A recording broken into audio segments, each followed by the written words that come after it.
টঙ্গীর হোসেন মার্কেট এলাকায় খোলা একটি ম্যানহোলে পড়ে গিয়ে এক নারী মরদেহ ৩৬ ঘন্টা পর উদ্ধার করা হয়েছে।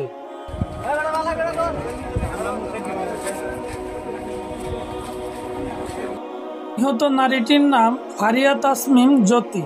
তিনি ঢাকার মিরপুরের বাসিন্দা ও একটি ফার্মাসিউটিক্যাল কোম্পানির কর্মী। রোববার রাতে কাজ থেকে ফেরার সময় তিনি ম্যানহোলে পড়ে যান। স্থানীয়রা ফায়ার সার্ভিস টিম ও টঙ্গী থানা পুলিশ অভিযান চালিয়ে শালিকচোরা বিল থেকে মরদেহটি উদ্ধার করে।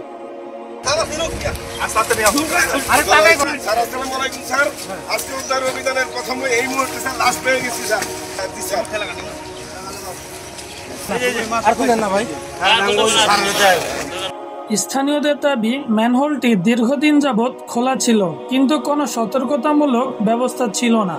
আমি বলতে চাই যে একটা হসপিটালের সামনে, সেবামূলক প্রতিষ্ঠান, এর সামনে ম্যানহোল খোলা থাকে, এটা কতটা অযৌক্তিক হতে পারে এবং সিটি কর্পোরেশনের এর দায়ভার অবশ্যই নিতে হবে।